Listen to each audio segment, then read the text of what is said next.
Mystery mother. This happened to me when I was around 10 years old. Me and my mom had just moved into a new apartment. It wasn't anything fancy, just a plain 2-bedroom.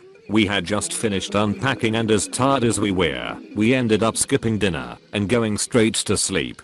Being 10, I obviously had my own room and I wasn't really afraid of the dark and things like normal kids my age. But when I was dressed in my PJs and ready to lay down, I heard this loud screeching sound. I froze in fear. It sounded like a scream and a howl at the same time. I've never heard anything like that before. After what seemed like seconds, it stopped. I had sat on my bed and was trying to find anything to excuse what I had heard. After debating, I just told myself it was the wind. The next morning I had asked my mother if she had heard the wind last night. She said no, that she must have been so tired and slept through it. The next few nights were the same, but the sound wasn't as loud as the first night. I think I taught my brain to just ignore it after a while. But one night, as I was laying there thinking it happened again but so loud I thought my whole neighborhood would hear it, I hid under the covers and again a few seconds passed and it had stopped. I heard my bedroom door open and knew it was my mom. It was so dark I couldn't see her face, but the figure of her shadow looked just like her. She sat at the end of my bed by my feet. I had asked her if she heard the sound this time, and in a quiet whisper she said yes. I was relieved to know I wasn't going crazy. She told me that she would sit with me until I fall asleep, so I closed my eyes and drifted off to sleep. When I woke up, my mother was gone, but I could smell the delicious breakfast she was making for us. I ran to the kitchen and sat at the table. My mom sat next to me and we started to eat. After a while I stopped and thanked her for staying with me last night. She looked at me, her face white, like she had seen a ghost. I asked her what was wrong, and she told me she never went in my room last night. They just walked into the door and disappeared. You may recognize that I have recently posted about the presence I had grown accustomed to that follows me around and is sort of my silent buddy. This is an experience in a different country, Poland. I'm originally Canadian. My parents were both born in Poland, but met and had children in Canada. My mom's house was out in the farmlands, but my dad's house was in a small town with a huge amount of history, Sandomierz. The house he grew up in was a small house to begin with, but throughout had so many additions that it now resembles a small mansion.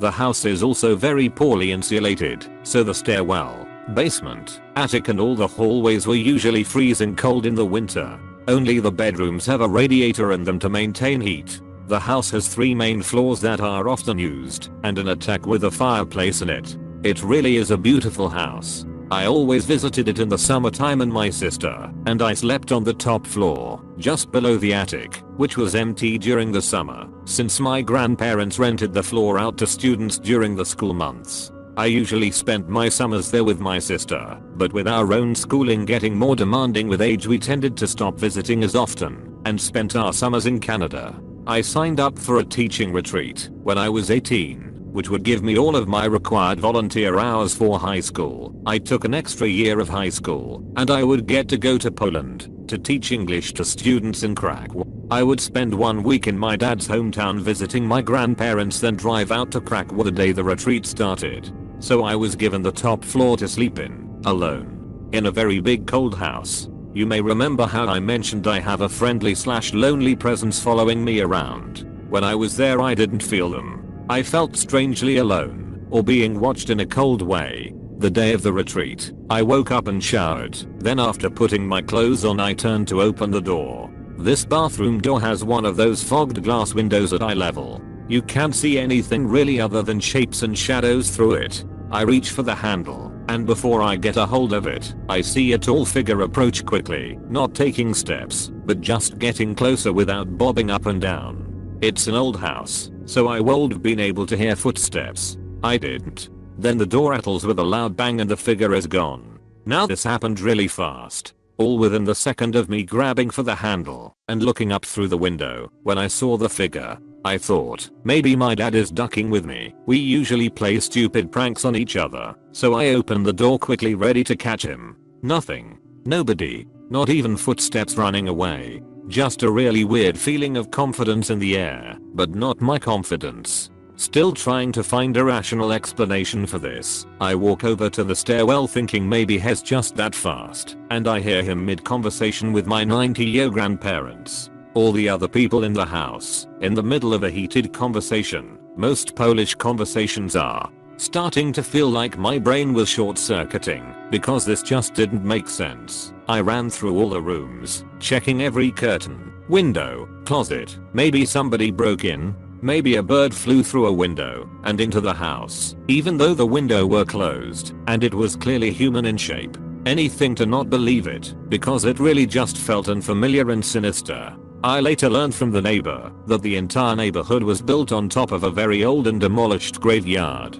Edit, accidentally said the windows were closed. It happened again. I'm still here. As usual, I wake up in the morning and go to work at 8 AM till 6 PM, where I get back home and play at my Xbox for a bit. Although there was this creepy encounter with my roommate leaving and telling me those things she believes in, I don't believe in ghosts, so I'll let it all go. To prove to my roommate that she was just hallucinating, I took her shopping at a Walmart. I love shopping at Walmart. As we were looking through the clothes area, I saw a shirt fall off. Kinda odd, but since I'm nice, and not like some careless people nowadays, I picked it up. But the shirt had an oddly familiar message. I'm still here it and simply. Then I felt very weird and just put it back. My roommate found a cool shirt for me, and I found a nice pair of sandals for her. Together the shirt and the sandals were $47. We went to the cash register and finally it was our turn. The cashier was weirdly smiling at us. I just thought it was one of these rare polite cashiers.